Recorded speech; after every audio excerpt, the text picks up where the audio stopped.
Wait, did you hit? I'm Hadar Hazony, And I'm Titus. and this is Transvaluation, a series of conversations dedicated to Nietzsche's Beyond Good and Evil. We've been away for a couple of weeks. I've been drowning in the dissertation phase of my doctoral studies, but it's good to be back with you, Titus. Looking forward to getting into some Nietzsche and revitalizing my soul. This will save you from academia. This is all you need to know. Okay, so we are now doing the end of chapter 1 of Beyond Good and Evil, paragraphs 19 through 23. This is where Nietzsche will start talking about his thinking through of the will as a connection of psychology and philosophy and a potential new opening for thought, a way to take responsibility for the history of thought, but also to push things in the direction he feels is necessary. And so it's also an introduction to Nietzsche's analysis, or rather his tentative explorations of these possibilities and some of the reasons for why he is making these departures. In that sense, it's already a more positive, less negative approach than the beginning of the chapter, the demolishing of the various prejudices of ancient science, modern science, the things that we have been through in our series. So this is also for us a summation so far of our podcasts on the preface and the first chapter. All right, Hadar, let's go to 19. Okay, aphorism 19. Philosophers are accustomed to speak of the will as if it were the best known thing in the world. Indeed, Schopenhauer has given us to understand that the will alone is really known to us, absolutely and completely known, without subtraction or addition. But again and again, it seems to me that in this case, too, Schopenhauer only did what philosophers are in the habit of doing. He adopted a popular prejudice and exaggerated it. Willing seems to me to be above all something complicated, something that is a unit only as a word. And it is precisely in this one word that the popular prejudice lurks, which has defeated the always inadequate caution of philosophers. So let us for once be more cautious. Let us be unphilosophical, quote unquote. Let us say that in all willing there is, first, a plurality of sensations, namely, the sensation of the state away from which, the sensation of the state towards which, the sensation of this very from and towards themselves, and then also an accompanying muscular sensation, which, even without our putting into motion arms and legs, begins its actions by force of habit as soon as we will anything. Therefore, just as sensations, and indeed many kinds of sensations, are to be recognized as ingredients of the will, so, secondly, should thinking also. In every act of the will, there is a ruling thought. Let us not imagine it possible to sever this thought from the willing, as if any will would then remain over. Third, the will is not only a complex sensation and thinking, but it is above all an affect, specifically the affect of the command. That which is termed freedom of the will is essentially the affect of superiority in relation to him who must obey. I am free, he must obey. This consciousness is inherent in every will, and equally so the restraining of the attention, the straight look that fixes itself exclusively on one aim, the unconditional evaluation that this and nothing else is necessary now, the inward certainty that obedience will be rendered, and whatever else belongs to the position of the commander. A man who wills commands something within himself that renders obedience, or that he believes renders obedience. But now, let us notice what is strangest about this will, this manifold thing for which the people have only one word. Inasmuch as in the given circumstances we are at the same time the commanding and obeying parties, and as the obeying party we know the sensations of constraint, impulsion, pressure, resistance, and motion, which usually begin immediately after the act of will. Inasmuch as, on the other hand, we are accustomed to disregard this duality and to deceive ourselves about it by means of the synthetic concept I, a whole series of erroneous conclusions and consequently of false evaluations of the will itself has become attached to the act of willing, to such a degree that he who wills believes sincerely that willing suffices for action. Since, in the great majority of cases, there has been exercise of will only when the effect of the command, that is, obedience, that is, the action, was to be expected, the appearance has translated itself into the feeling as if there were a necessity of effect. In short, he who wills believes with a fair amount of certainty that will and action are somehow one. He ascribes the success, the carrying out of the will, to the will itself, and thereby enjoys an increase of the sensation of power which accompanies all success. Freedom of the will, that is the expression for the complex state of delight of the person exercising volition, who commands and at the same time identifies himself with the executor of the order,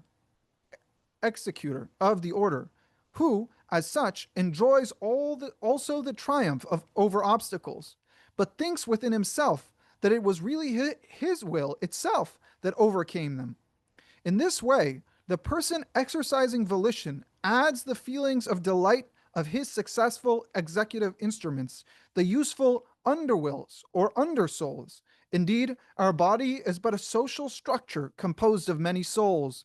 To his feelings of delight as commander. Le fait, c'est moi. What happens here is what happens in every well constructed and happy commonwealth.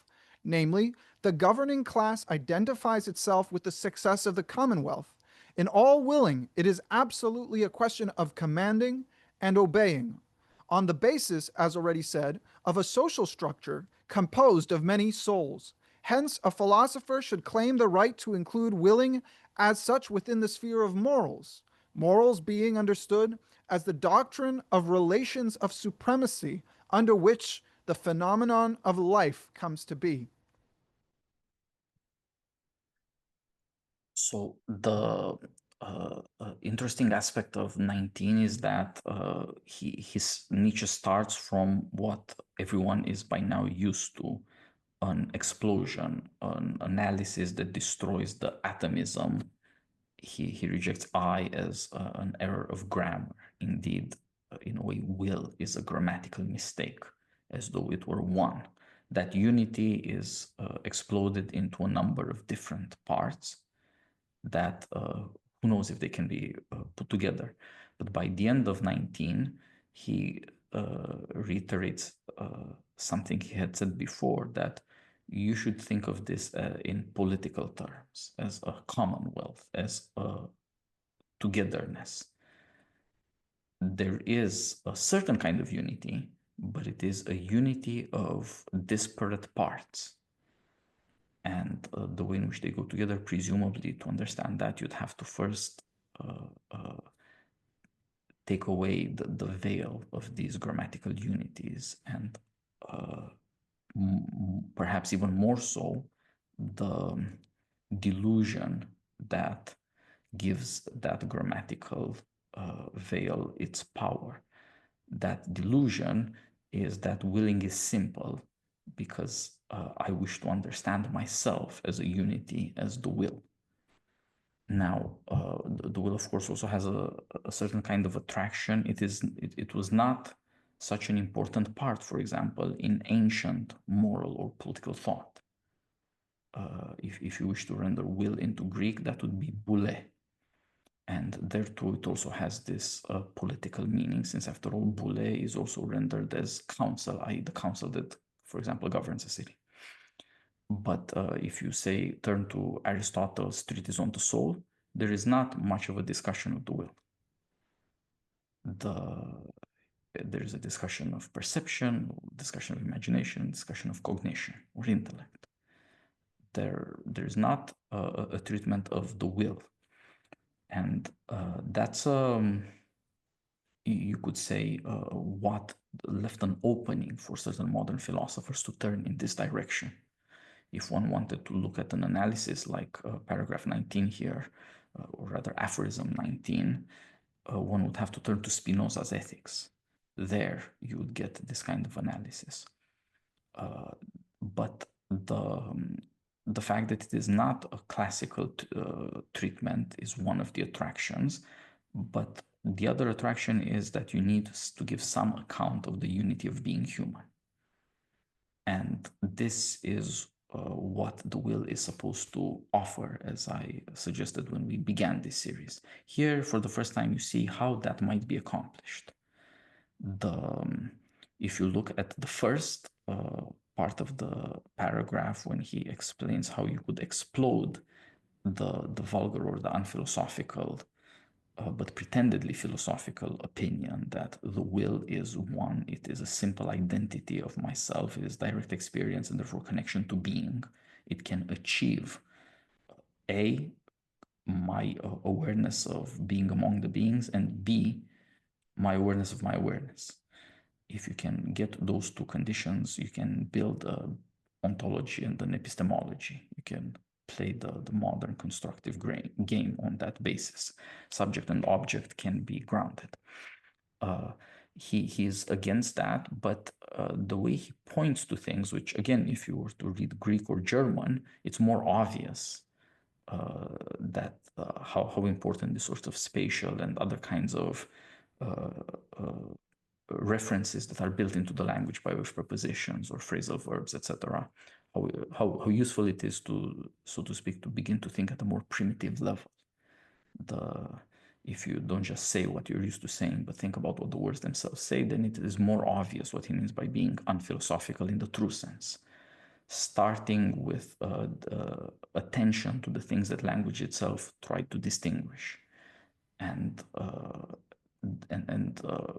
reestablishing this as the cautious and better beginning for philosophical analysis. What it means to have these different sensations rather than the interpretations you put upon them. The going away from something, the going towards something, the awareness of those possibilities and the distance itself, and which is more on the cognitive side already, and on the other hand, on the side of movement. You say that this is what soul is supposed to achieve: cognition on the one hand, movement on the other. And hence, he says, there is also an accompanying muscular sensation. In a way, it's barely there, but in another way, you can catch yourself involved in what you might consider intellectual activity, and yet nevertheless be somehow involved bodily in it, if you have that sort of awareness.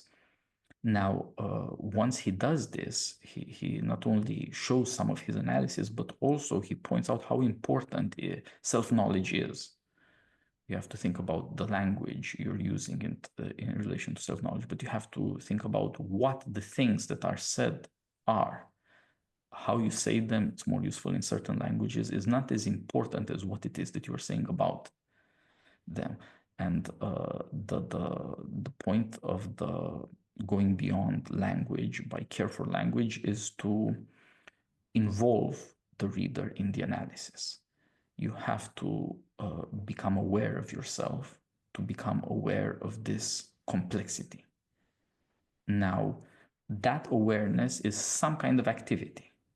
It might be that if you go through that process, you are ready to believe him when he says willing is probably largely in the intellect. We are one attraction of the talk of will is that it would seem to put an end to rationalism. Willfulness, after all, is another name for stubbornness or irrationality or recalcitrance to reason. And he needs to give you some evidence as a reader involved in some intellectual activity that the will is there and its connection to your body is also there if you pay attention.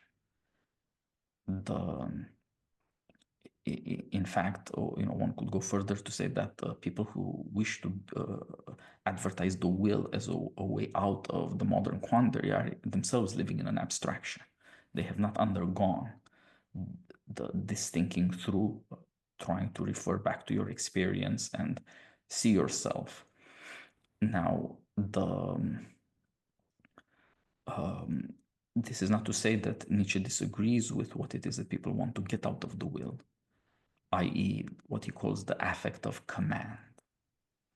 But he wishes that there be care in thinking that through, partly for this reason that you have to understand how important thinking is in the will. Let us not imagine it possible ever to sever thought from willing. But the other reason, of course, is because he wishes to observe this dynamic, let's call it the dedoubling of command. What he points out is that there's something very funny about being human, that you believe, you command yourself. It's why it's so strange if, say, you lose because of nerves control of a limb, even temporarily. You're somehow not yourself there anymore. Or you are yourself over against your body, or maybe that part of the body is not yourself anymore. It's hard to explain that. And yet, of course, everybody has felt something like that. That's true that somehow we wish to have command over ourselves completely and immediately, and therefore be in a position A, to command, and B, to execute, without ever observing that these things must mean two opposite things. There is a command and there is an obedience. To be both myself in command of myself and to be unified as myself, that is what I wish. That was what everybody all the time wishes, and that is somehow what intellectualizing vulgarizes. But in fact, if there is command and there is obedience, there is division. And of course, since it is not merely the subject part of it, so to speak, the command and the obedience, there is the object part of it. There is also the other thing he had mentioned. There is a going away from something. There is a going towards something else. Both subject and objects, if you wanted to put it in a logical sentence, would be predicates of the will. One would have to will oneself in regard to something. There must be two different specifications there. And this clinical care for describing exactly what goes on, to make people begin to think in that way, is necessary for an analysis of the will, partly because there's a problem with intellectualizing as he starts the aphorism, partly because there is a problem of, you could call it simple and even innocent selfishness. This desire A, to command, and B, to identify with execution without noticing that that means in fact that there's a dedoubling. Everybody who has ever felt ashamed of himself, or for that matter proud of himself, has expressed and experienced at the same time that dedoubling. And yet somehow one is unaware of it, or there are names for it that somehow put this outside of oneself. The will is some kind of complicated unity that allows for that, both an expression of division and multiplicity and an experience of it as tending towards unity again, i.e., a kind of collapse and then mastery, splitting apart and then coming together. This is endlessly important for thought. And the path that he takes in this analysis leads him to be able to save what freedom of the will would mean. Freedom of the will is nothing but a certain kind of pleasure in power. It is the achievement of that unity. And to take that for granted rather than to achieve it is to be deluded about the problem of causality. You could say that ordinary experience, which is ordinarily misinterpreted, makes it impossible to have philosophy, because it makes it impossible to have an analysis of cause. But to have an analysis of cause, you require that distance from what is going on, that is also paying attention to exactly what is going on inside of you when you will, so that you come to ask yourself, who is commanding and who is obeying? In what cases is it merely that an expectation fulfilled is interpreted as a cause caused, effected?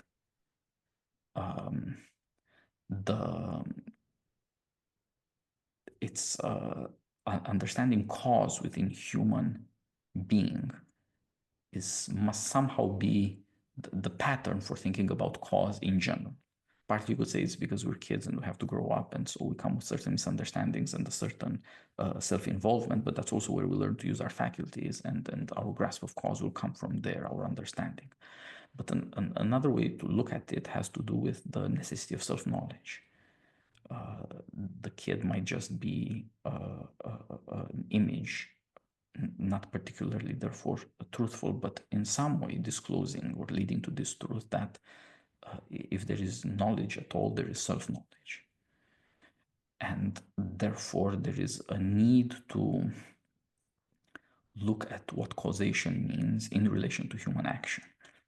This is again some part of Nietzsche's attempt to take responsibility for the history of thought. If you were to look for something comparable to this in Plato, for example, it would be the Phaedo.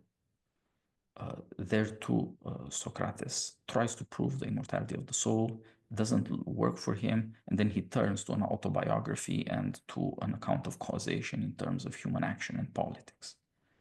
That turns out to be very important to him. That's not unlike what Nietzsche does in this chapter.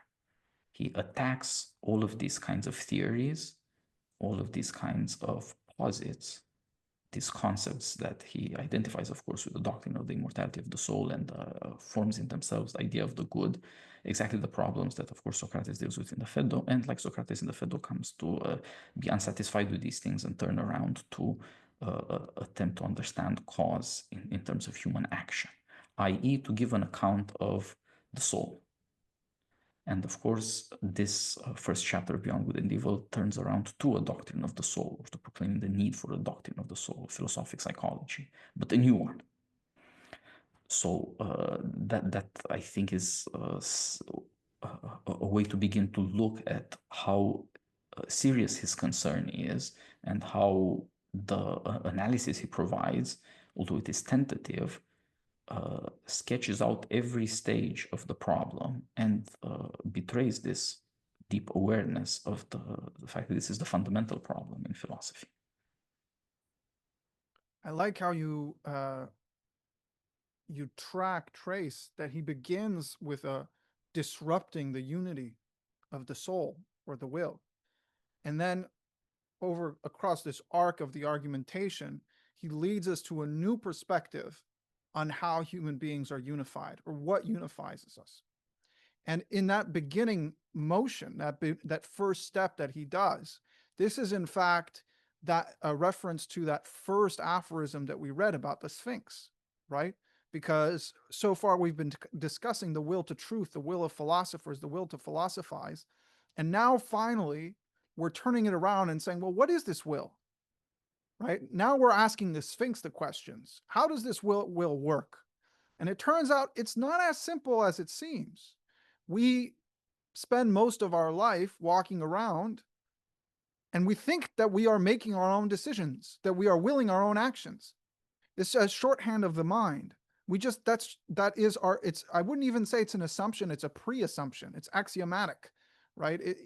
You can't live your life without assuming that you are willing your own actions, your own activities, or at least not on the face of things. And this assumption, Nietzsche says, well, let's pay attention to ourselves. Let's look at ourselves. And he begins to delineate the different ingredients or sensations that we experience while we're willing. And it turns out that it has multiple parts, right? If you see a piece of food that you want to eat, then there's going to be a certain idea in your head of, I want that. Oh, that would taste good. But there might also be an instinctive motion of the body, either a twitching of the hand muscles, or a salivation, right? And there would also be a pressure to move away, right? A pressure to move away from where you're sitting and towards that food that you want, right? And so there's a whole host of different experiences, and they're not necessarily the same thing, but they're clearly in relation to each other. And he says, importantly, it seems that the thought is the governing element, that every motion of the will has these different experiences in it, but it's governed by a thought, right? And there is no willing without thought. You can't will something without having a certain conception of what it is that you're willing. So this relationship between uh, the force, the power, and the idea, the thought. He's destabilizing this distinction between the intellect and the will, as you were referencing. And that brings us, I think, to a really, really interesting and important element of his philosophy, which you touched on, but I think it goes so often underappreciated. When Nietzsche says that all things are will to power, people assume that what he means is that all there is in the world, in existence, in being, is conquest. And in this aphorism and in other aphorisms and in Zarathustra, there are some very, very clear indications that this is not the case. This third paragraph here demonstrates, or I should say fourth paragraph, demonstrates that anywhere where there is conquest, there is also obedience. And when the will to power wills to rule, it must will to rule over something. And that thing, as you were saying, there's a doubling. That second thing that is being ruled, don't do that. Go back. So the machines are too intelligent for me. I can't handle it. This doubling is it indicates that there is an obeying party. Now, usually people, when they think about Nietzsche, they think, oh, Nietzsche wants me to go out and conquer the world, conquer other people, conquer obstacles. But when we find out that the will is complicated, what that means is that the will needs to conquer itself. And we already saw a reference to Stoicism. This is a continuation of that reference. That every form of action involves a kind of rule over one's own drives, over one's own body, over one's own inclinations, and that there is no such a thing as activity without self-conquest. That to act in the world necessitates a domination of oneself. It's integral to Nietzsche's thought, but so often overlooked. Why is this? Because when you say that I will that, whatever it should be, I will that I will wake up this morning and go to the gym. What you mean to say is, I will that I shall be conquered. I will that I will be, that I will obey myself. And the feeling of pleasure that one gets in action, in activity, Nietzsche tells us, is a product of this mirage where we assume that we're unified, there's only one, and we associate ourselves with the one who commands, that says, I will this. And the fact that it happens, that the body moves in accordance with our desires, that the thoughts follow the guidance of our will, that gives us the sensation of victory, which is pleasure. We feel the increase of our own power. And so it turns out that willing, any kind of willing, involves conquest of self. And that is the root of our pleasure in activity, in action, in life. Why do we love life? Why do we want to be alive? Because we want to feel ourselves overcoming ourselves. We want to feel ourselves growing more victorious, acquiring more power over ourselves, to be sure, also over the world. But this element of acquiring power over ourselves, that is an element I think is often missed. And so that's how we get all of a sudden to coming back to the unity, which you say, well, if human beings are just this conglomeration of all these drives and all these desires, how can it be that human beings actually act, right? That they move as a unified body in the world. And Nietzsche says the solution is politics, not philosophy, but politics. You have to think of yourself as a political entity, right? And then he cites there, he says, le fait c'est moi. That's obviously a reference to Louis XIV, right? I am the state, right? He says, when you say, I am the effect, I am the actor, what you're doing is you're associating yourself as the ruler over a whole entire host of drives and inclinations. and you're deriving pleasure from your conquest and subordination of all these inclinations. And so our solution to politics, to philosophy, our solution to trying to figure out why is it that we philosophize? Why do we ask these questions? Why are we concerned with the truth? That the solution to that lies in politics, very much as you were pointing out. This is exactly what Plato is doing in the Republic, where we begin talking about justice and we quickly find out that we have to go into politics in order to know anything about what the just soul is. We have to understand how the different parts of the city, therefore also the different parts of the soul, interact with each other. And so Nietzsche unites again the different parts of the soul that have been broken apart under this political rule. In fact, it's a kind of tyranny where the ruling class, that is the part of the will that you identify with, is representative of the whole, of all the undersouls, he calls them, or underwills. In other places, he calls them the drives or the affects. And in this sense, what does it mean to be living? What does it mean to be a living human being? It means to be in a state of victory over yourself. And if you fail to conquer yourself, what will happen is that your organism will dissipate. The different wills, the different drives, the different inclinations will pull each other apart until the organism dies. And to be alive and growing and acting means to impose order on yourself. And so we come back to a unity, this kind of the unity of the ego, but not a simple unity that we have in the beginning of assuming, oh, of course I will my own actions. Of course I do what I want. Of course my thoughts are what I choose to think. No, not of course at all. There is a you which emerges, but the you that emerges is a product, and it's a product of a war. There is a war going on inside of you, and some things will win and other things will lose. And the greatest unity is the unity which succeeds or accomplishes a domination of all of the wills or all of the drives that are inside of you. And that would be life overcoming itself.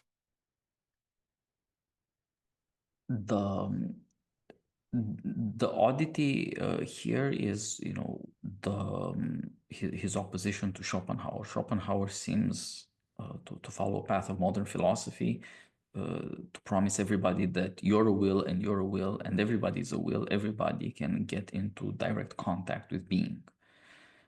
Nietzsche seems to suggest that that's actually harder and rarer. A lot of things happen that you think you caused that you didn't cause. To some extent, at least, you're deluded, or if you wish to use that language, alienated. This emphasis that you so rightly place on producing a unity, the will becoming something that we normally simply presume, that emphasis suggests how rare the man who wills really is. The strife within the world and the strife within the soul are somehow synchronized in that case, but are not normally so. Not just because so many mad things happen, but because this basic opposition of myself and world that I wish to reduce through the will, as he says, he who wills believes with a fair amount of certainty that will and action are somehow one. He can get to ground truth, he can get to reality. Will is action, it's one, and therefore the soul is connected to the world in a sure way. The world is no longer that which opposes itself to you, and therefore to your will.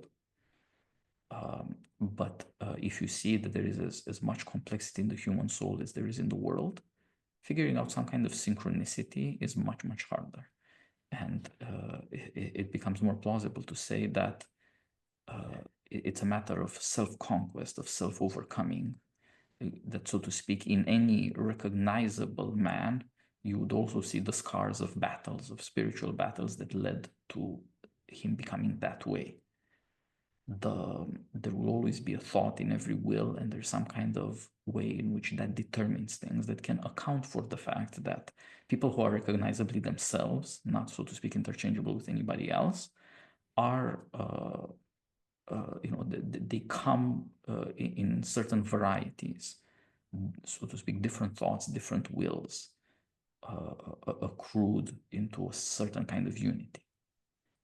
And so to some extent, he has to account for how it is possible to be human, but to some extent has to account for why different people are different. And that suggests that a certain heterogeneity in human being. The unity of the will is not only compatible, but it necessitates that heterogeneity, because not all of the impressive people who can, with some seriousness, talk about freedom of the will, not all of them are the same person. They don't all tend in the same direction. They don't turn towards the same things. That is, the variety of human powers and the variety of human achievements is also a variety of human beings. But somehow back of all of them is a process of unification of the will that is the same in all, or more or less the same. It's not quite the same, but there is some way to talk about human self-knowledge by looking to self-fashioning, self-willing. There is some kind of commonality, even though the impressive kinds of men end up being different kinds of men. In terms of the education beyond good and evil wishes to offer, it is necessary to reunite somehow within the noble, the philosopher, and the man of action. But these are still different things, as they are different halves of the book, beyond good and evil itself. And of course, there are varieties beyond this basic opposition that is somewhat similar to thinking about the difference between theory and practice.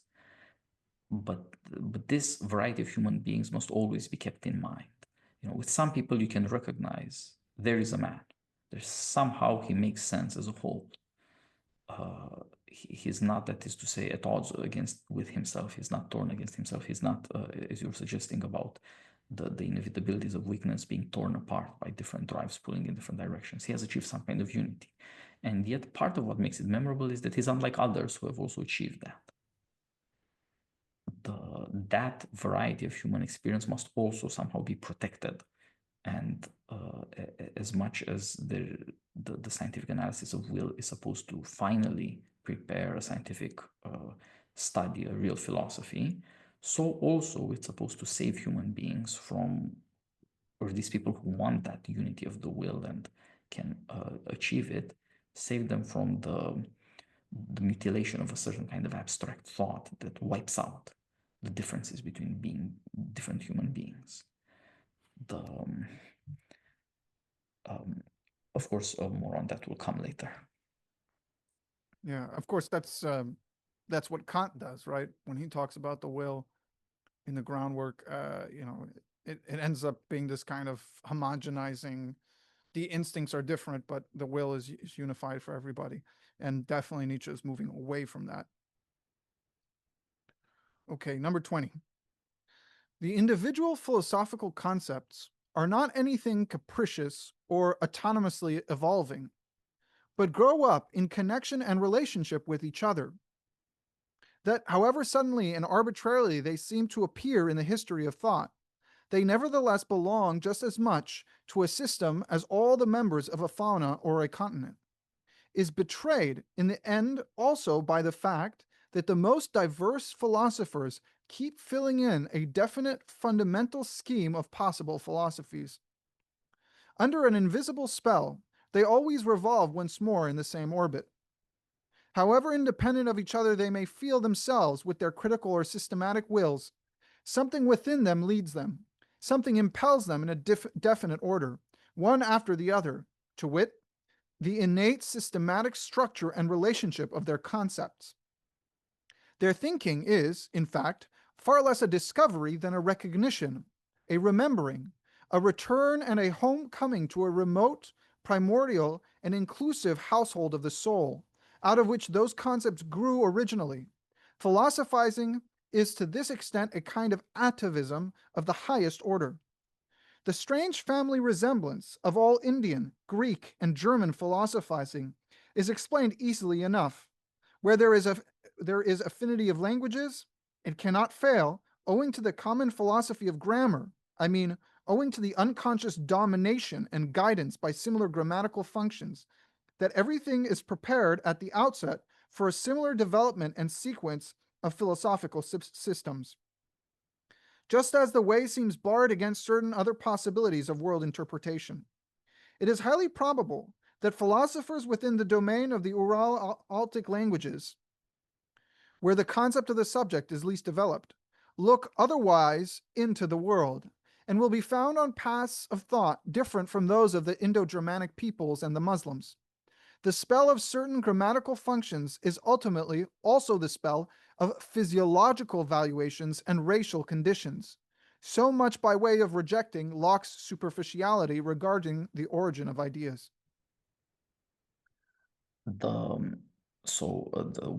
What he means in regard to Locke is the notion that what we call English philosophy or empiricism, the notion that ideas are given in experience, they depend on perception, and they refer more or less in the same way to nature. Instead of that homogenizing reductive nature, he points out the diversity that is given to us in history and to some extent in experience. There is different races around the world with different histories, different languages, and he suggests to some extent this thing is codified in and becomes powerful in language. Some of these Asian languages don't involve expressed subjects. And that, he suggests, has a whole hell of a lot to do with the fact that unlike the Indo-Aryans, as we also say, Indians, Greek, Germans, those other people are not so concerned with the noble. Or so to speak, otherwise, the notion of the subject or of the I, the notion that a man should give the measure of a society, the notion that you could compare, as Nietzsche does in this chapter, or Plato, as you mentioned in the Republic, compare the man, or at least the soul, to the community. That involves a great pride in the subject, in being oneself, in being an individual human being, as opposed to, as Marx says, the species being.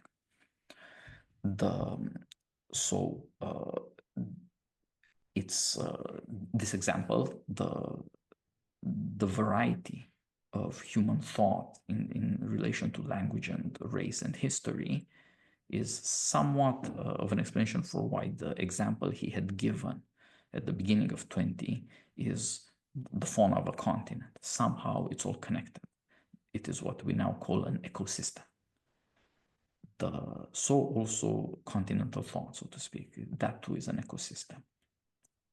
And that is to say, thinking through is thinking through certain basic assumptions. It's thinking through what people want or try to enact but can never quite grasp. It's seeing in what people do something they don't see precisely because they do it. And in that sense, philosophy is nothing but codification of the understanding of itself of a people. Indians are this way because Indians think this way and talk this way, and Indians think and talk this way because some clever Indians figured out that this is what Indians are like, more or less. Something in the behavior turns into a teaching, and it turns into grammar, and all of this is based on the fact that for people to be who they are, they must pass on their what Nietzsche would call a culture. But for them to do that, of course, they have to become self-conscious. And that means to say that some awareness of the difference between the clever or wise and the ordinary, which might include the effective, and indeed they might dominate simply by the power of numbers and their self-confidence. That relationship of difference between what you could call as a special virtue, wisdom, and on the other hand, what you could call as a common virtue, justice. Everybody has to behave in a certain way, and everybody goes along with that. I.e., how do Indians bury their dead, or whatever it is that they do. That's not something that's going to be derived from a wise man's opinions or discoveries. But it's everybody's way of life, and it is involved in justice. but the wise work with that, and in a certain way, even more so, force the people to be who they are, because they are masters of the education and of the language. And so language as the domain of culture has this weird ambiguity. Only the wise really know how to use language. But it seems like to the largest extent, they're only telling the people, the ordinary people, what the ordinary people can understand. And so they're somehow trapped together. And that odd unity is what we call a culture. It has to satisfy the requirements of a special virtue and of a general virtue. And it must allow for this oddity that education, language, the major poetic works by which a people understands itself are taken for granted by everybody, but they must have been written by somebody. It connects that individuality to that people. Within that people, there is such and such an individuality as you know, something you'd read by a German or a Greek or an Indian. But it's not. It seems possible for a German or Greek or Indian thinker to free himself of that trap. Or maybe it's only possible in some strange way. The signs in 20 of some kind of possible freedom from what I've been describing, which is also called historicism as a doctrine or teaching, are these. On the one hand, he suggests you could step outside of your, say, German education and notice how much in common you have with the Greeks or the Indians. Noticing those similarities suggests some degree of freedom from your circumstances, moral, intellectual, cultural, etc. You're not simply in that context, but also understanding the difference between those cultures that insist on individuality and those cultures that almost prohibit it or suppress it. Understanding that difference is sort of like understanding a greater human possibility. He says some things are indeed prohibited by the development of a culture, but to know that is already to have some kind of freedom from that, and therefore to be on the lookout or on the quest for some deeper understanding of being human. And perhaps that would be something like, notice that we are talking about a book whose subtitle is about the philosophy of the future, whereas here he refers to philosophizing as an atavism, i.e. a return to the past, a return to that initial departure, whatever it was that made people think in a certain way, and then they got used to it. There's that opposition might point to two different kinds of philosophy, one of which at least would be free of that historic bound, partly precisely because it recognizes that boundary of your culture, of your history, of your language, of your great writers, and thinks through it and looks at the similar and different other ones. So that perhaps would be, say, to use another Nietzschean phrase, a planetary culture as opposed to, say, a merely continental one. 21. The causa sui is the best self-contradiction that has been conceived so far. It is a sort of rape and perversion of logic.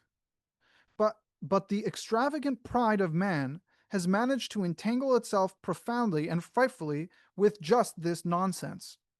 The desire for freedom of the will, in the superlative metaphysical sense, which still holds sway, unfortunately, in the minds of the half-educated, the desire to bear the entire and ultimate responsibility for one's actions oneself, and to absolve God, the world, ancestors, chance, and society, involves nothing less than to be precisely this causa sui, and, with more than Munchausen audacity, to pull oneself up into existence by the hair, out of the swamps of nothingness. Suppose someone were thus to see through the boorish simplicity of this celebrated concept of free will, and put it out of his head altogether. I beg of him to carry his enlightenment a step further, and also put out of his head the contrary of this monstrous conception of free will. I mean unfree will, which amounts to a misuse of cause and effect. One should not wrongly reify cause and effect as the natural scientists do, and whoever like them now naturalizes in his thinking. According to the prevailing mechanical doltishness, which makes the cause press and push until it affects its end, one should use cause and effect only as pure concepts, that is to say, as conventional fictions for the purpose of designation and communication, not for explanation. In itself, there is nothing of causal connections, of necessity, or of psychological non-freedom. There, the effect does not follow the cause. There is no rule of law. It is we alone who have devised cause, sequence for each other, relativity, constraint, number, law, freedom, motive, and purpose. And when we project and mix this symbol world into things as if it existed in itself, we act once more as we have always acted, mythologically. The unfree will is a mythology. In real life, it is only a matter of strong and weak wills. It is almost always a symptom of what is lacking in himself. When a thinker senses in every causal connection and psychological necessity something of constraint, need, compulsion to obey, pressure, and unfreedom, it is suspicious to have such feelings. The person betrays himself. And in general, if I have observed correctly, the unfreedom of the will is regarded as a problem from two entirely opposite standpoints, but always in a profoundly personal manner. Some will not give up their responsibility, their belief in themselves, the personal right to their merits at any price. The vain races belong to this class. Others, on the contrary, do not wish to be answerable to anything or blamed for anything, and owing to an inward self-contempt, seek to lay the blame for themselves somewhere else. The latter, when they write books, are in the habit today of taking the sides of criminals, a sort of socialist pity in their most attractive disguise. And as a matter of fact, the fatalism of the weak-willed embellishes itself surprisingly when it can pose as the religion of human suffering. That is its good taste. So this is suddenly a leap from that historical perspective and linguistic perspective to you could say the current situation. What has happened now that mankind is ending up half educated. You end up with people dealing with free will, and if that falls apart, think about the unfree will, thinking about some kind of determinism. And that is maybe it's clearest if we start with the end of the aphorism and look at these problems. On the one hand, you could end up with socialism. You could end up with the crazy stuff that has corrupted the minds of our elites. As he says, people inevitably end up taking the side of the criminal. And maybe it's because they're titillated by the crime. Maybe it's because they wish to see weakness everywhere. This man couldn't help himself. His circumstances, the abuse or the poverty or some trouble made the man act in such a way. I am not responsible for my actions, and neither can he be. In a way, this is hilarious because up until recently, at least, it was considered that this is one path to individuation, transgression, criminality. It's called making the papers. You end up on the news. Now you're an individual. Everybody else watching, they're not individuals, obviously. They're staying safe out there. But even this is in a strange way denied. Not even the criminal can be himself. He would say, look, all of us who are law-abiding, we're losers. I mean, you're not really yourself, you're just obeying the law. But the guy breaking the law, there is an individuality. There is man acting. There is a will. No, he is determined by circumstances beyond himself. I am not to blame, neither is he. There is no blame. But blame is the moral core of reasoning about cause. Blame or responsibility is what is meant by the Greek word for cause, aitia. That's where this comes from, where we get, of course, etiology. the the denial of that moral responsibility is an attack on the possibility of acting as human beings. It suggests that somehow the end of enlightenment could be the end of human action. There will be no more willing because the wills are increasingly weakened, and you end up with this odd and perverse possibility that maybe weak wills can endlessly weaken will more broadly. Again, I'm not responsible for my actions, and neither can you be. It's that's the worry, and that of course is related to the worry of the Zarathustra that maybe we end up with last men, utter and complete weakness, if you will, unconquerable weakness, weakness triumphant, crazy as that may sound. Now that's the one possibility he describes here. The other one is vanity. Talks about the vain races that want a personal right to their merits. Say something like, maybe Olympian athletes. Like some of those people have to work really hard to become Olympian athletes, and they could take pride in their work, whether that's a very good thing or not. But some of them don't have to work hard. And those people are just as proud of their victories as best I can tell. Or so also, with beautiful people. It is, I assume, a joy to be a beautiful person, not being one myself, but it's an assumption. But it's not an achievement. It's not merit. And it's not obvious in what sense there may be any right to it. That it should have happened, it's so, but the question is, what is there of me in it? And so here he describes these two possibilities. One of them is that in order to be yourself inside yourself, you'd want to take responsibility for everything, at least in the sense of taking pride in everything. And that would be the vanity. It's no longer distinguishing what you have achieved from what is just there, so to speak. It's no longer distinguishing yourself from your circumstances either. But there is this other possibility in which the self disappears into the circumstances rather than the circumstances being subsumed into the self. Vanity is so preposterous, it's a ridiculous thing because it is, as he says, it's almost like claiming I am God, I am the cause of myself. But since it's transparently not so, vanity amuses us rather than threatens. But there is this crazy other alternative that could present itself for our moral approval and, in a sense, for submission, which would be the complete dissolution of the will and of oneself into the circumstances, into the context. It's not that I created myself out of nothing, I am my own cause, I am God. It's this other possibility that nobody can ever act. Nobody can ever escape his context or even be apart from it. And hence the reason why he calls this sort of intellectual delusion socialism. There is a we, but there is no I.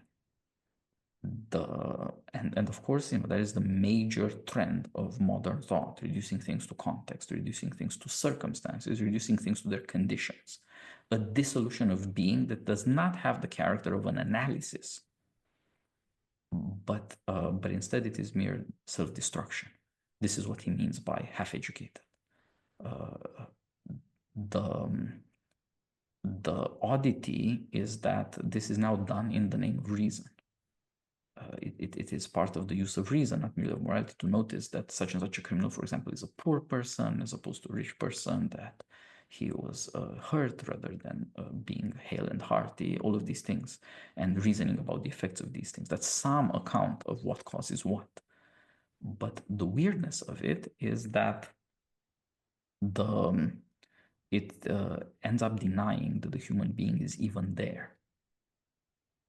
You say that just, put a circle around this particular aggregation of events, and that's what I'm talking about, but it's not a human being. And therefore there can be no blame, no responsibility. There is no self or ego or I. There is no will that could assume responsibility. That's So you could say that there's a kind of self-creation, primarily obvious in the body, but there's also this other thing, a complete dissolution, where you are no longer you. And this is the consequence, he claims, of the derangement of enlightenment. All of this started with great ambitions. There was going to be free will, and everybody was going to have it. As you're saying in the case of Kant, the goodwill. Any kid could do this, just bring him up properly, and that's it. But then, as that falls apart, it is no longer possible to have the opposition between self and world. And all you can end up with is a dissolution of the self and some kind of version of the world that is sometimes in the vulgar language called determinism. And so from audacity to despair is what he describes in 21, the self-destruction of the half-educated, or of this enlightenment gone awry. And the way this is connected to 20 has to do with the condition of this catastrophe. He says, to be a causa sui is to have the desire to bear the entire and ultimate responsibility for one's own actions, oneself, and to absolve God, world, ancestors, chance, and society, i.e. to abolish history. Everything he was talking about before, the language, the people, the race, all of those things, with their similarities and differences, their groups and their oppositions, those things don't matter anymore. And he shows you something about his historicism, or his historical method. The great fear is that enlightened man, post-Lockean man, who is supposed to derive ideas merely from experience, has cut himself off from human experience and can no longer derive ideas. The last ideas are going to be something like vanity and despair, and then they reduce to the same thing. Yeah, he sets up two dichotomies. One that you pointed out well, which is the distinction between socialism on the one hand, and you could call it individualism, or maybe today you would call it liberalism. On the one hand, a notion that we're not responsible for anything we do. We're simply a product of our circumstances. Oh, boo-hoo, I was born into a poor neighborhood. Oh, boo-hoo, I was abused when I was a child, or whatever it is. And that's why nothing that I do is my fault. Versus this kind of like preening, self-absorbed, oh, I've made all the right decisions in life. And oh, look at those pathetic people who never chose the right thing. And if only they were as smart as me, then they would be doing as well as me, which is so obviously not true, right? It's like that, as you were saying, it's a self-obsession to the point of self-worship. Like, you think that you are God. You think that you are creating yourself. You're pulling yourself, out of nothingness into existence, completely unimpeded by the material world, completely unimpeded by your family history, completely unlimited by the people that you've met. There's no chance. There is no hereditary, nothing. It's just your choices. And so both of these positions, Nietzsche is rejecting.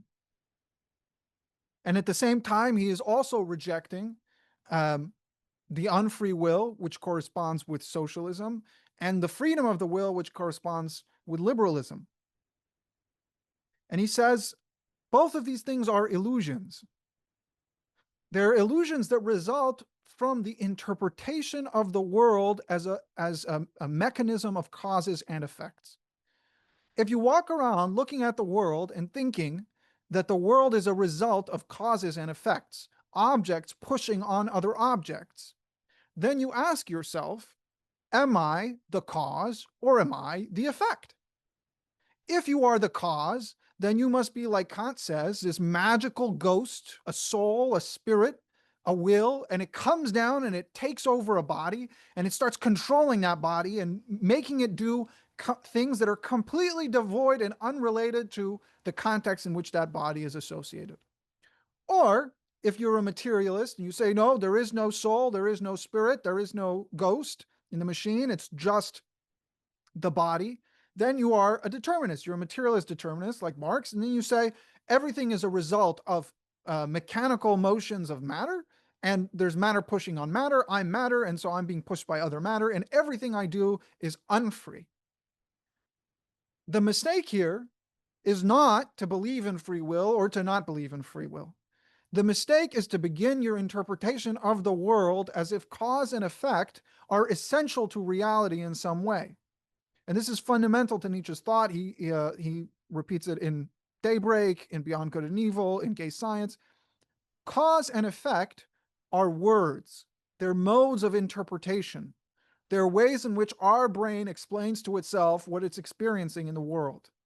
Cause and effect do not exist in the world. Of course, this is like a post-Humean worldview.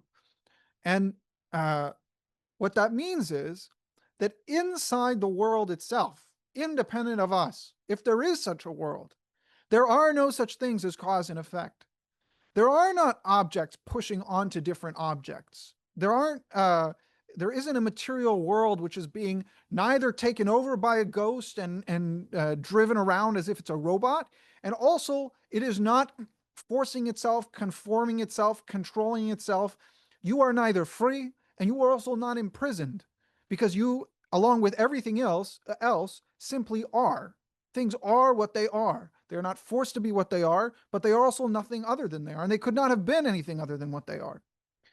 Because of that, cause and effect, to the extent that you use them to interpret your own actions, are confusing. They create and dissimulate illusions. And so what this means is that if you were to get rid of cause and effect for a second, and you would move away from interpreting or asking yourself, am I the cause, am I the effect? And as it so happens, use that previous model that we had developed in aphorism 19, that you are neither a cause or an effect, but in reality, you are both cause and effect. You are the causer and the effector. You are causing and affecting yourself, and you are being caused and affected by yourself. What this would mean is that there are neither free wills nor unfree wills. There are only strong and weak wills. Now, we have to be careful when we say this, there are only strong and weak wills, because it means two different things simultaneously, two very important things. The first thing is what you were alluding to, which is the diversity of human beings. There are strong-willed human beings and there are weak-willed human beings. And to assume that that's a matter of choice is confused, because not everybody contains the same degree of will. Not everybody is capable of the same thing. And when you look at other people who fail to make the choices you make, if you are looking down on them, there is something vain about you, because you're assuming that they could make the choices, that their concentration of will equal to yours. And so your judgment of them is false. It's a false judgment. There is nothing better about you. You have more will, and so you will more. So that's one thing that they're really, and in the same sense, when you look at other people and you see that they are achieving much more than you, you're probably mistaken in judging yourself in accordance with that too, because you're assuming that you could have willed the same amount that they did. But at the same time, there is also inside the person strong and weak wills. And the question is not whether at any given moment you are freely choosing what you're doing. You wake up in the morning, you say, should I go to the gym or should I not go to the gym? The question is not whether you freely choose to go to the gym. The question is, which will is strong inside of you? One will says, I will go to the gym, and then you go, and then you're underneath the bench press. And one will says, I will push against the steel, and the other will says, I will let go. And the question is not whether you are free or not free. The question is, which will dominates? What is the will that dominates you? Which of the many wills which populate you come to power inside of you? And again, is not clear, and it's very complicated, so we'll leave it aside, to what extent you can control this. But what is very clear is that inside of you there is a constant raging war of wills. And there is never a freedom, there is never a choice between different wills, but there is a competition. And that competition between wills is what we sense as the process of deliberation and choice making. And when one will finally wins, becomes victor, becomes king, then you proceed to act in accordance with that will. And it's bizarre to say that you're not free, that you're somehow forced into doing what you were doing, because that will was internal to you. It was inside of you, that will which imposed itself on the rest of the wills. And so the most important question to ask yourself at any given moment is, what will is ruling inside of me right now, today? Is it a cowardly will? Is it a will to fear, a will to disillusion, a will to moving away, a will to decay? Or is it a will to overcoming, a will to overcoming self, a will to growth, to joy, to power, right? And it's not so much a question about whether you're free, but whether it is a strong will which wins inside of you or a weak will. And as it so goes, if the strong wills win inside of you, then you too will become strong. And as to the degree that the weak wills win inside of you, as you were saying, you become that last man, you degenerate. And either one, the will to be vain and say, oh, I'm completely free, and the will to say, oh, nothing is my choice and I'm being forced by my circumstances, both of them can be weak wills. Both of them can be excuses to run away from life, to run away from action, to run away from difficulty. And at the same time, being obedient and being in control, both of them can lead you to empowerment.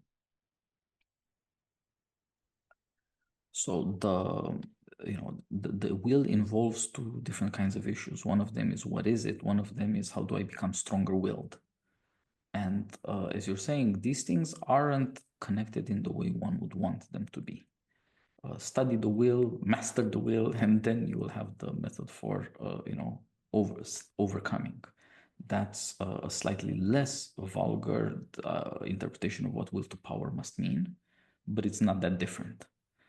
It just says that will to power comes with a manual, and then it's acquisition of powers. The Nietzsche's rejection here of these concepts in philosophy is supposed to free people from this abstraction and to return them to the somewhat more chaotic situation, to the conflict of the wills that we experience in ourselves. So long as we measure ourselves against those kinds of concepts, then it's inevitable that you'll have to decide either you're the cause or you're the effect. That model of causation has a strange kind of optimism, conquer the universe, through technology, for example, but it also has a weird kind of pessimism. We're just leaves blowing the cosmic wind. Because of this limitation in material causation, and the will is supposed to be an alternative to that kind of thought. It should have the power of scientific analysis without having the limitation of focusing on matter and therefore what pushes what cause pushes what effect.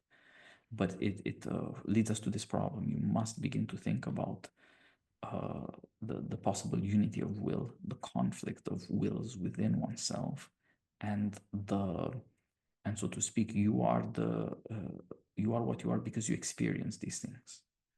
A return to experience is not the same thing as self-command.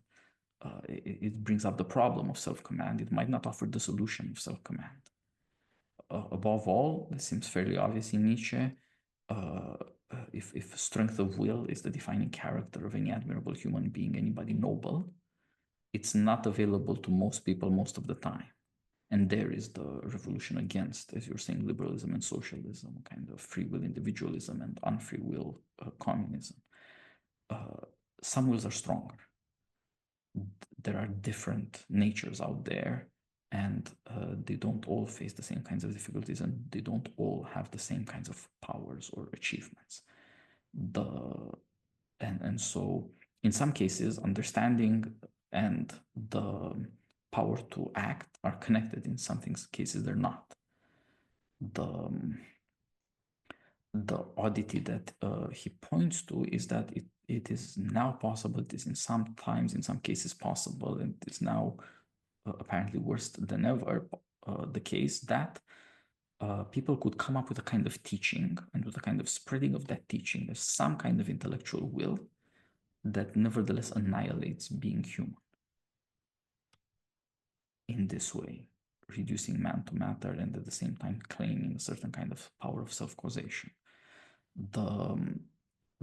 It's as though people demanded too much out of reason, and they end up denying any rights to reason.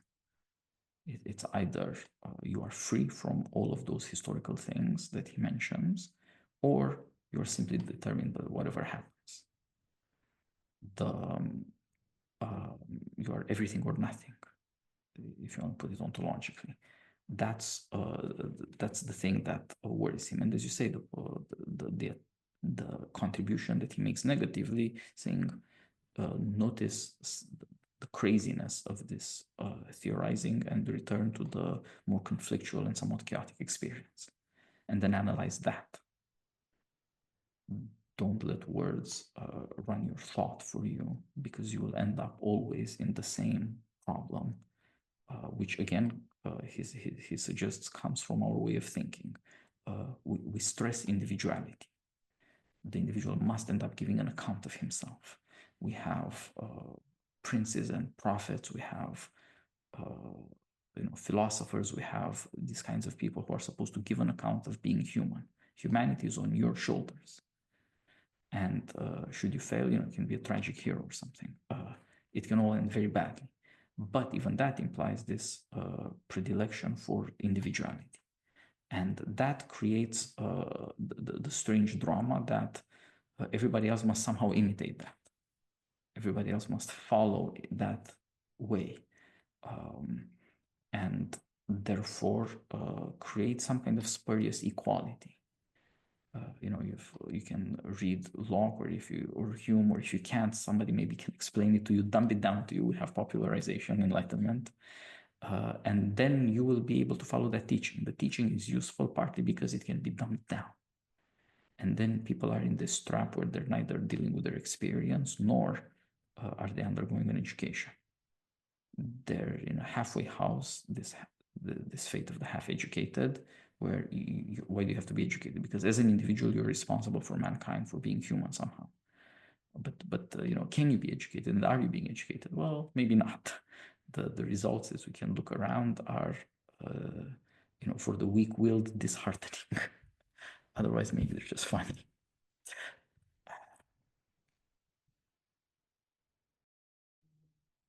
Aphorism 22. Forgive me, as an old philologist who cannot desist from the malice of putting his finger on bad modes of interpretation. But nature's conformity to law, of which you physicists talk so proudly, as though, why, it exists only owing to your interpretation and bad philology. It is no matter of fact, no text, but rather only a naively humanitarian emendation and perversion of meaning, with which you make abundant consciousness to the democratic instincts of the modern soul. Everywhere equality before the law.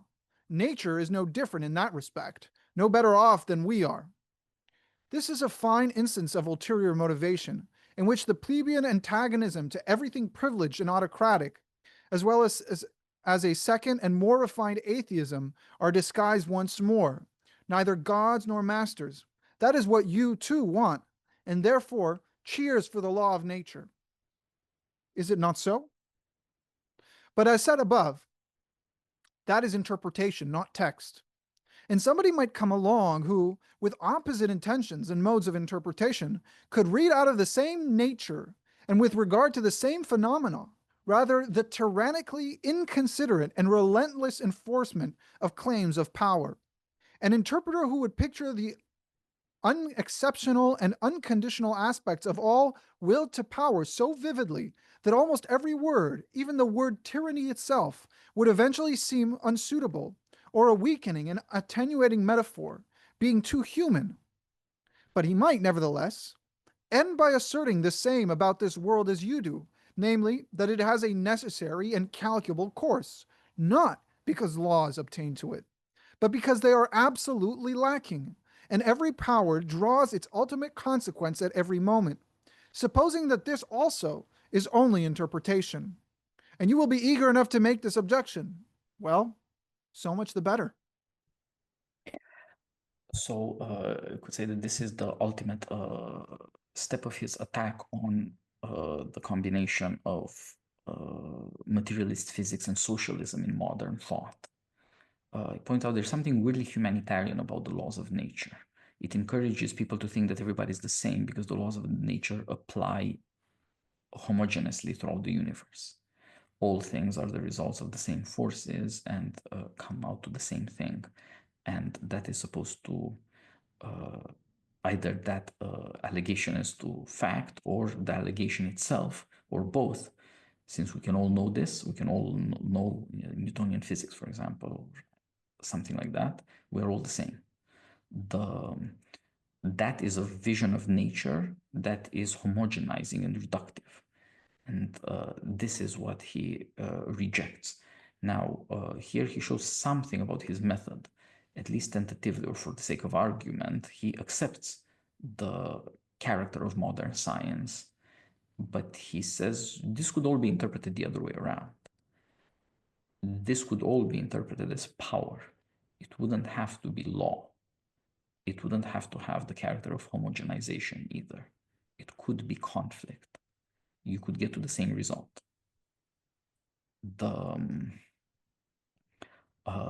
That's not a path science has taken, although I never tire of pointing out to people that pretty much everything Nietzsche said about the character of modern science did come true.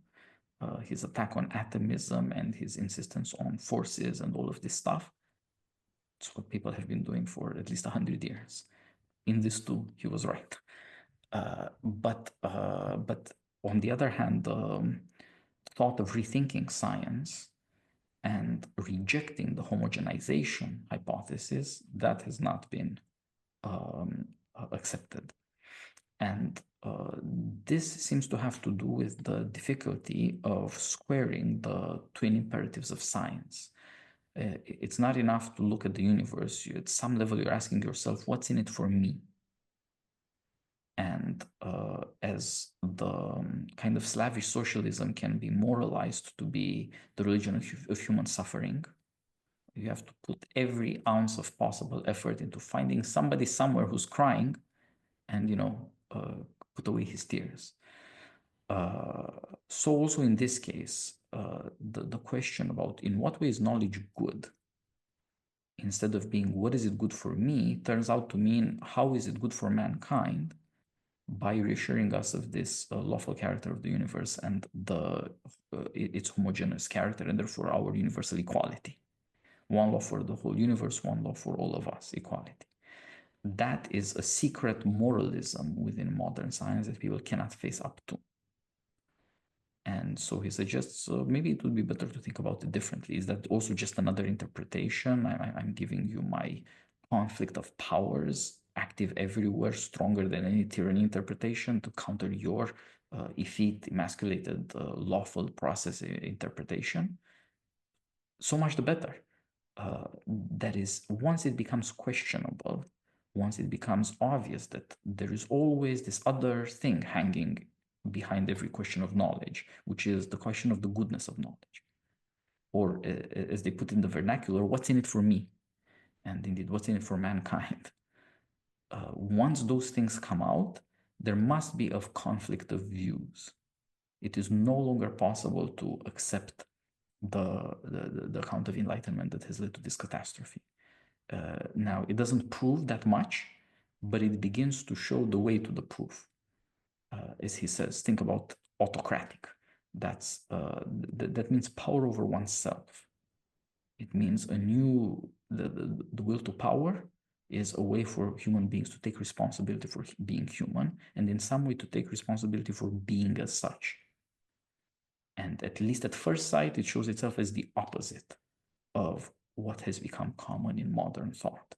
Where there is law everywhere in modern thought, there is only tyranny in this alternative, under the very sound rhetorical principle that if you're going to oppose something, don't go half-hearted. Don't be reasonable. Don't meet them halfway. Go in the exact opposite difference. An utter and complete negation is the first step. And that is what he's doing in chapter 1. And the further psychological claim, of course, is that because there is this moral problem, wanting to have no God, no master, humanity ends up having nothing to look up to, and scientists themselves become debased to their lowest possible level of achievement simply because they no longer have ambition. That is, there is a justification, at least morally, psychologically, if not yet scientifically, for the great departure he proposes. It's either will to power or these crazy people who A, claim authority over science, and B, don't even believe being human is worthwhile or that it looks up to, aspires to anything. This aphorism is so important, but hard to understand. And his doctrine, I should say, thought experiment of the will to power, because it seems to be a tentative position, a suggestion, if you will, is so often misconstrued. Sometimes it's misconstrued. Will to power is a kind of affect. It's an emotion that people have. Maybe we would call it ambition. A person's will to power is their ambition. And other times, when people talk about Nietzsche's will to power, they seem to talk about it as a kind of moral directive, as a kind of ought. I should be strong. I should be egoistic. I should care only about myself. And both of these interpretations are completely wrong. Not that morality and affects are not influenced by his hypothesis of the will to power. But the will to power is not fundamentally an emotion or desire inside human beings. That's not what the will to power is. It's not something that's unique to human beings at all. In the earlier stages, around the gay science, it appears to be something that's shared by all organic life. And by the time we get here to Beyond Good and Evil, he has now subsumed everything that exists, or everything that is coming into existence, is a result of will to power. And will to power serves as a replacement or a contra or a counter sibling to what we would call the laws of physics. Right? So it's an attempt to understand what the nature of the world is like. It's not about you doing what you want. Like, that is not what's going on here. It's about what is the fundamental nature of the world.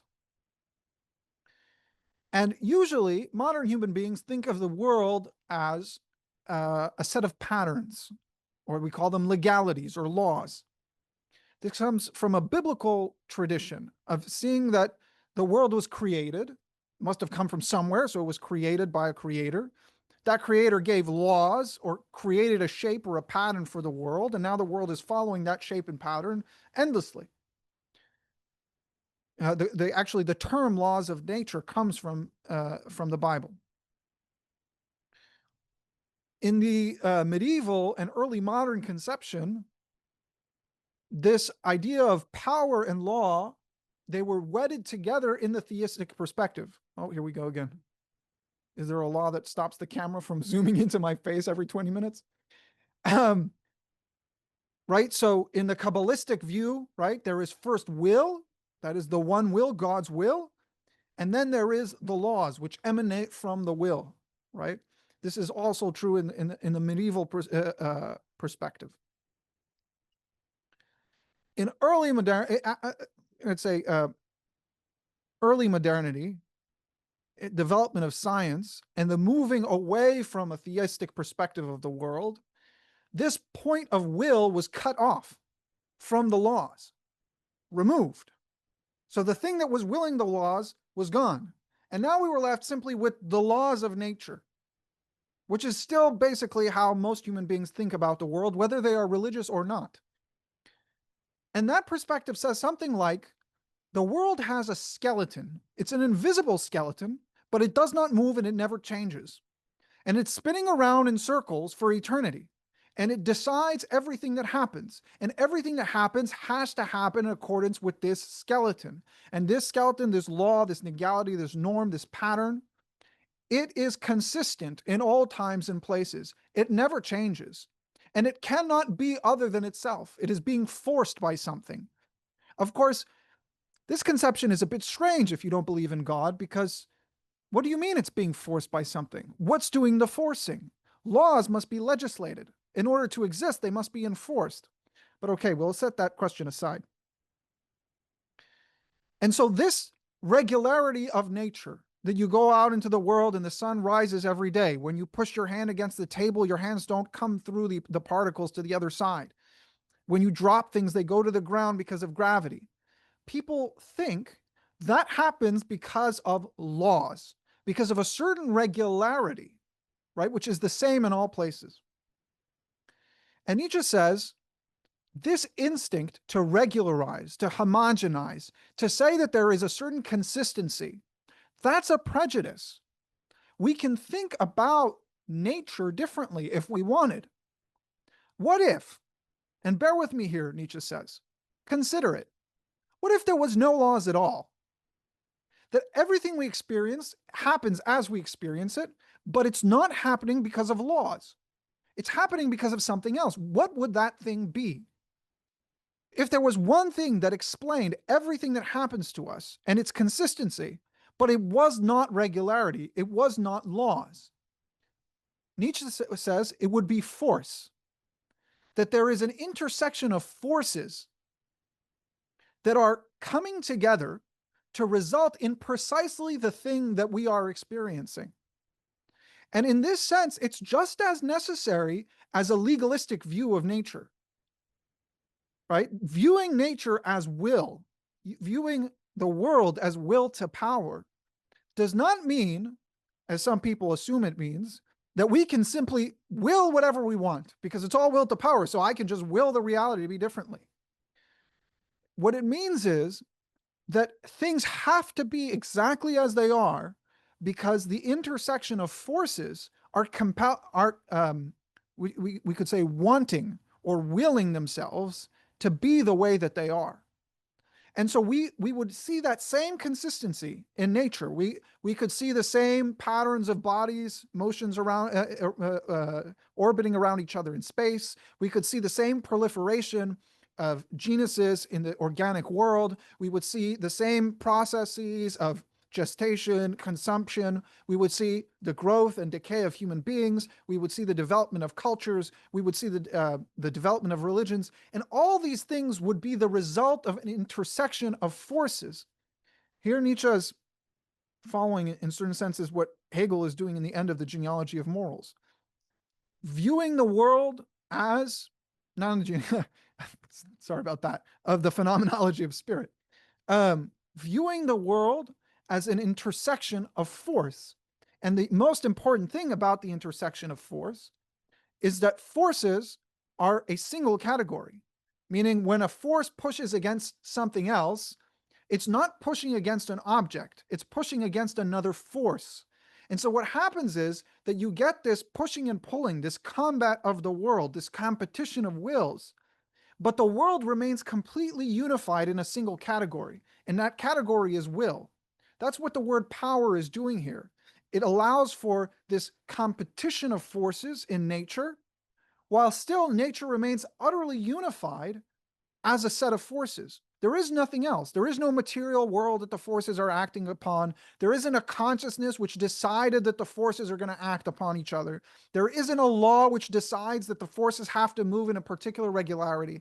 There are only forces. And those forces intersecting result necessarily in the nature that we experience. So it's, you could almost say metaphysical. Of course, that would be a dangerous word to use, and Nietzsche would reject it.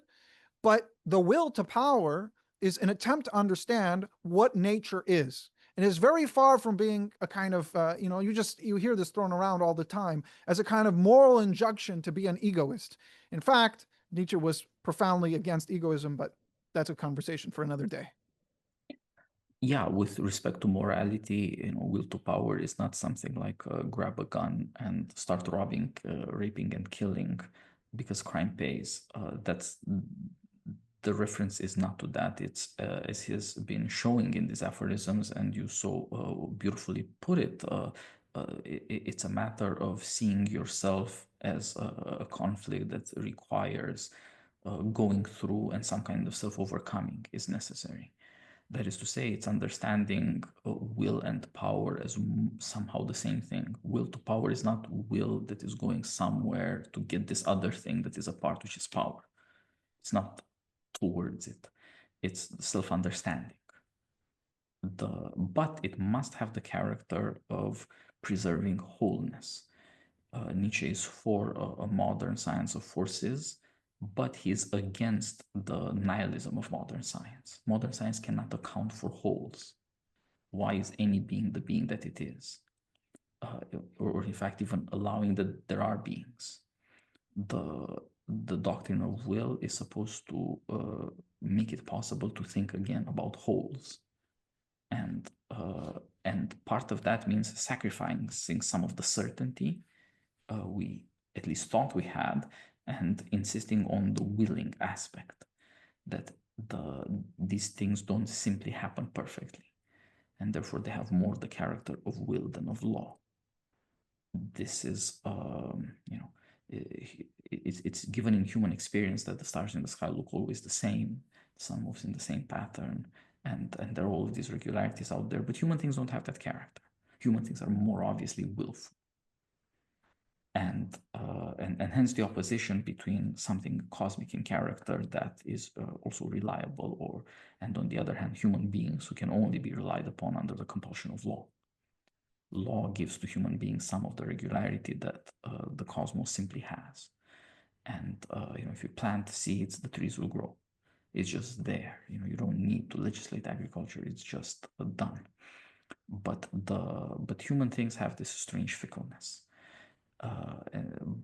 Nietzsche concludes that the people who took that path, who preferred the cosmos to life, ended up with modern science and with Hume, as you were saying, pointing out to people, you can never perceive causation. It's not empirical. And therefore you either abandon it and do it philosophy, or find a way out of that. And Nietzsche at least rejects the solution Kant thought he had found to the Humean problem. In short, the modern solution is a dead end, and it all started with preferring the regularities of the cosmos to the irregularity of life. Go down the other path. Start with life. Look to will as an articulation of nature, as activity tending towards something, continuously struggling, continuously remaking oneself, defending oneself, expanding oneself. That is power. That is activity, that is to say. Power is activity. And broaden that out as a way to think about all the beings that could preserve their wholeness as a being, which has been wiped out in modern science. And so with the problem that he's trying to solve, and of course in 23 we're getting to the first statement of the solution he is working towards. Yeah, I'll just add that it's this interesting dynamic that he plays here, because it seems that in questioning the freedom of the will, really denying it, Nietzsche is dehumanizing human beings, taking away that thing that we think makes us so special as compared to the rest of the world. But then he ascribes to nature something that most modern people do not, which is will. Right? And so in a strange way, he goes about dehumanizing human beings in order to humanize the entire universe. And he says, you think you're living inside this kind of dead material world, right? That you are a conscious living ghost that is living in a dead, motionless material world. And he says, you're so confused. First of all, you're not a ghost, you're a living being. You are of the same stuff that everything else is. And second of all, why do you think that the world is dead? The world is willing. You only think that the world is dead because the world doesn't have consciousness. Or at least you assume that the world doesn't have consciousness because you haven't interacted with it. But who said that life requires consciousness, or that will requires consciousness? This over-reliance on consciousness as a marker and signifier of will, right, which on the one hand makes human beings perfectly free and on the other hand makes the world completely obedient to laws, Nietzsche says, no, everything is willing. The whole world, the whole cosmos, all of nature, it is all will. And in this sense, I will say, it is true that Nietzsche is an atheist, and you have to admit it because of the amount of times which he says that he's an atheist. But if he didn't say it so many times, I would not believe that he was an atheist.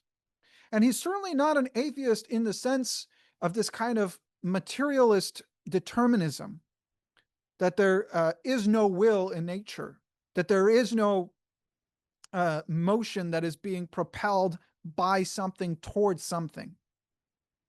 It is probably true, not probably, it is true that he says that there is no consciousness in nature, but there is a will. And that will is the same as your will. It is no different. So anything that you would consider choosing or deliberating or wanting, all of these things are happening. They're happening at the level of rocks. They're happening at the level of the motion of the planets. They're happening at the level of the growth of flowers. It's all willing. And so the whole world is painted as this massive movement and desire for motion, for expansion, for power. And it is much closer to being theistic than it is to being what most people today consider atheism. It's not theistic, but it's certainly not the type of atheism most people are accustomed to. So that's just as an aside, but an important one. Do you have something to add on that, or should I keep going? Aphorism 23. All psychology so far has got stuck in moral prejudices and fears. It has not dared to descend into the depths, to understand it as morphology and the doctrine of the development of the will to power, as I do. Nobody has yet come close to doing this, even in thought. Insofar as it is permissible to recognize in what has been written so far a symptom of what has so far been kept silent. The power of moral prejudices has penetrated deeply into the most spiritual world, which would seem to be the coldest and most devoid of presuppositions, and has obviously operated in an injurious, inhibiting, blinding, and distorting manner. A proper physiopsychology has to contend with the unconscious resistance in the heart of the investigator. It has the heart against it. Even a doctrine of the reciprocal dependence of the good and the wicked drives, causes, as refined immorality, distress and aversion in still hale and hearty in a still hale and hearty conscience. Still more so, a doctrine of the derivation of all good impulses from wicked ones. If, however, a person should regard even the affects of hatred, envy, covetousness, and the lust to rule as conditions of life, as factors which, fundamentally and essentially, must be present in the general economy of life, and must, therefore, be further enhanced if life is to be further enhanced, he will suffer from such a view of things as from seasickness. And yet even this hypothesis is far from being the strangest and most painful in this immense and almost new domain of dangerous insights. And there are, in fact, 100 good reasons why everyone should keep away from it who can. On the other hand, if one has once drifted there with one's bark, well, all right, let us clench our teeth. Let us open our eyes and keep our hand firm on the helm. We sail right over morality. We crush, we destroy perhaps the remains of our own morality by daring to make our voyage there. But what matter are we? Never yet did a profounder world of insight reveal itself to daring travelers and adventurers. And the psychologist who thus makes a sacrifice is not the sacrifice of the intellect. On the contrary, will at least be entitled to demand in return that psychology shall be recognized again as the queen of the sciences, for whose service and preparation of the other sciences exist. For psychology is now again the path to the fundamental problems. So here you see his proposal for a new physiopsychology, a new unity of body and soul. This it would be the queen of the sciences. That's what people used to call metaphysics. That has something to do with the fact that we have been talking so much about scientists, and as in the previous aphorism, physicists, and the problems with Enlightenment epistemology, empiricism, material causation.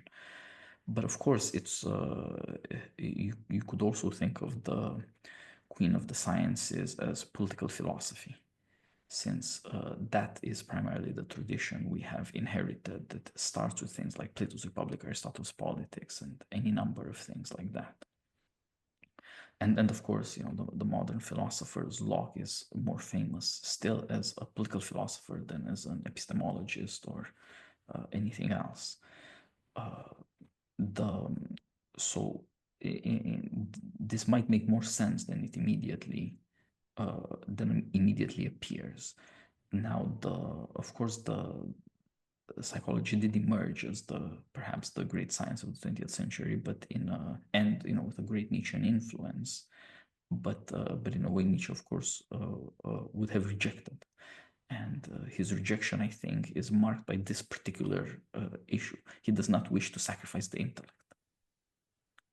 He does not wish to sacrifice the intellect in the study of psychology or in the practice of it. Mm-hmm. And in one way and in the other, this has unfortunately happened. Something to do with the warning he offers. There are 100 good reasons why people should keep away from this new journey into the self, this new discovery of morality and psychology. But not everybody can avoid it. And therefore, there's some kind of propensity. Why can't everybody avoid it? Some people are awake to the crisis of the times and want to do something about it, or to at least understand it. Maybe that is doing something about it. And hence the need for this new account. That is to say, the crisis of the Western sciences, the crisis of enlightenment. This was a major theme of the 19th century, early 20th century philosophy, and all the major philosophers made their names on it. You can, some people like people you can't respect, like Heidegger. Some people like people you can respect, like Husserl, or who knows, however many others. But they all talked about this problem. Doesn't seem to have been solved, by the way. But Nietzsche is the first to trumpet it and indeed make his career on it. You can tell that he really believed it because he stayed away from all of these Enlightenment people and abandoned academic and publishing glory or privileges of any kind. But as to what he thought he would achieve and how, you'd have to think about this need of the I, of the individual, of our way of life or culture to give an account of what goes on, of what has happened. Enlightenment has ended in this dead end. Something must be wrong with the way it understood things. It is necessary to return to the problem in full clarity, and therefore what is necessary is a doctrine of the development of the will to power. We have to have a full alternative explanation of our history. It would be critical that that alternative explanation does not fall into the same trap and therefore does not end in a dead end. One must give an account of being human, including in its historicity. That account would have to be an alternative account to the account that ends in enlightenment and nihilism. But it would be informed to some extent by that catastrophe. What has happened, what has gone wrong, why Nietzsche is continuously criticizing people or mocking them, all of it goes to that issue. We have to understand how this didn't happen because it too is somehow a step. The crisis of nihilism has to be gone through. Nietzsche promises that there is humanity and the science on the other side of this, and it'll have this character. Physiopsychology will be the queen of the sciences. That is to say, again, thinking human beings will take control over science. They will take control over abstract thought. They will not be, in being unaware of themselves and their temptations, led to a catastrophe because the very way they think about the universe is colored by their all too human fears and worries and hopes and vanities. That has to be thought through. The ugly truth has to be seen for the truth that all to be rescued. Mankind must go through will to power to be mankind at all. That's the unique character of Nietzsche's thought. He insists on the dangers of insight, and therefore on the need for intellectual courage. And as a precursor to that, probity.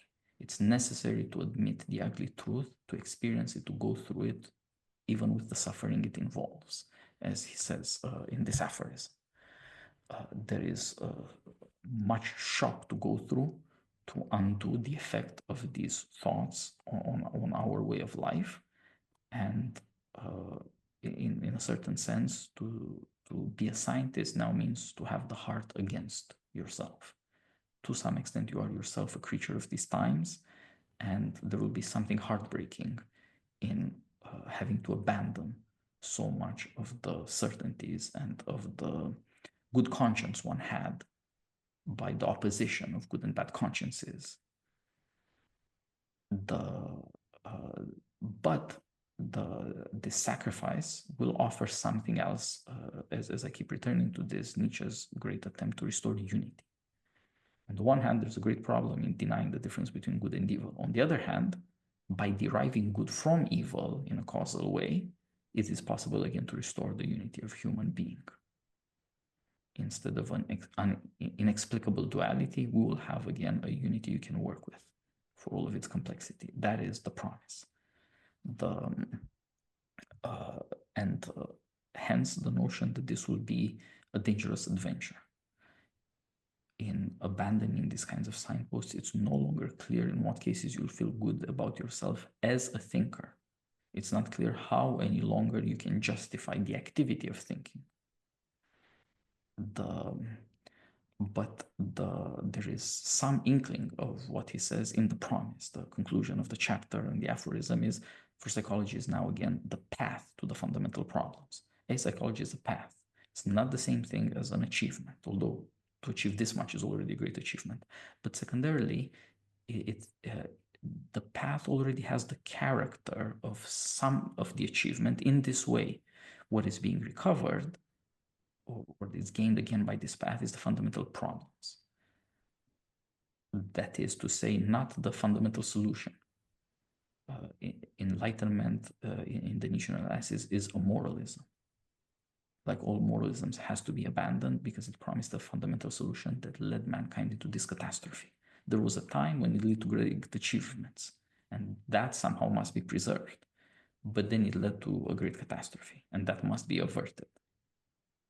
Better to face the problems, better to know that there are fundamental problems, that the moral solutions we have found along the way, or the intellectual solutions we have found along the way, are not definitive.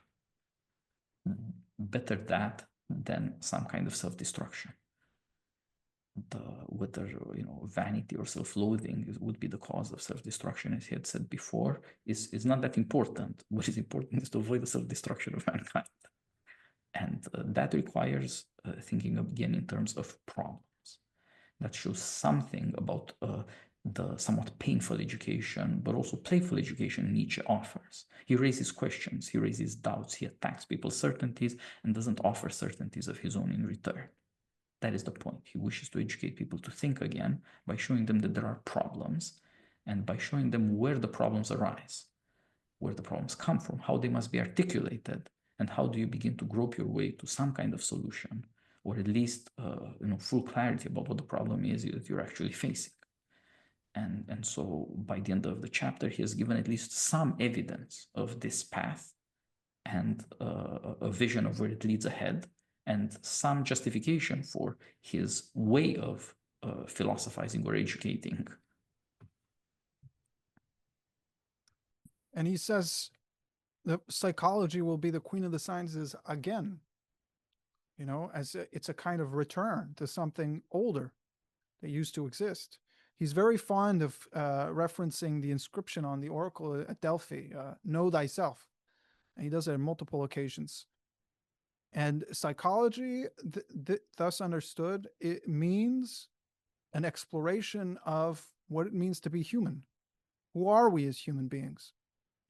And as you were saying, his fundamental attack, his main battle charge is against a faulty understanding of what it means to be human, from which all these other mistakes, the spiritual materialist dichotomy and the good evil dichotomy and the individual society dichotomy, all these different dualisms, which he calls the prejudices of philosophers. These prejudices of contrary values, that these categories exist distinctly from each other and are unrelated to each other and don't intersect with each other. In order to unfound and destroy, or we should say replace, all of these distinctions, which have led us to this dead end, we have to have a better understanding of how these distinctions are being made in the first place. Who's doing the evaluating? How is the evaluating happening? In order to do that, we have to stop thinking of the human mind and the will to truth as this magical ghost that is like floating around in the skulls of, meat suits or something like that. Rather, to see human beings as a constellation, a conglomeration of various forces. And here, biology, physics, chemistry, both in Beyond Good and Evil and in the earlier texts, and in the genealogy of morality. These sciences serve and help Nietzsche to try to understand what it means to be thinking and what are the things that are happening in our mind. And he uses these other theories or other sciences to try to deepen our understanding so that we can get over this mind-body duality, so we can get past this dichotomy between the altruistic drives and the evil drives. And he says, no, all of the drives are inside this constellation. They all play a role. That's why we have to go beyond good and evil, because we have to understand the role that every single one of these drives plays, as you were saying so powerfully, in the unity, in the whole. What is their role in the whole? And only by assimilating everything into the whole can we get past these kind of paradoxes that are insoluble and have demonstrated themselves to be insoluble. So I think that's it's very fascinating, as I hadn't thought about in those terms that you put it, a return to thinking about things in their wholeness, which in a very strong sense is a return to Plato, a return to the Greeks, and a revitalization of philosophy, kind of drawing from the source.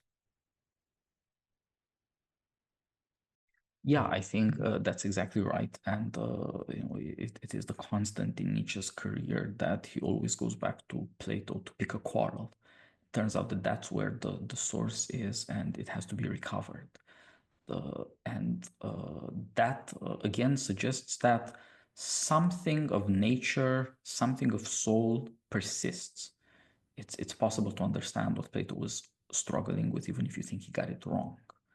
Or you could say, look, Platonism was a catastrophe. Plato is worth quarreling with.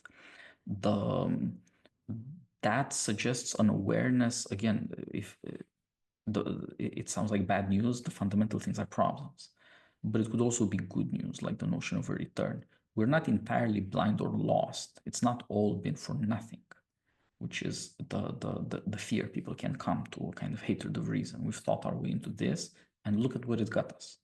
It's time to stop thinking, go crazy. But instead, you have a recognition of not just the enormous power of thought, but that power derives from having noticed and articulated things that might not get you as far as you want to go, or might not offer you the fundamental solution, but have some persistence as fundamental problems. That is, there's some way to, how can even Nietzsche tell that there's been a history of thought if he's problematizing everything? Because the problems are not themselves that changeable. There's something fundamental to them. And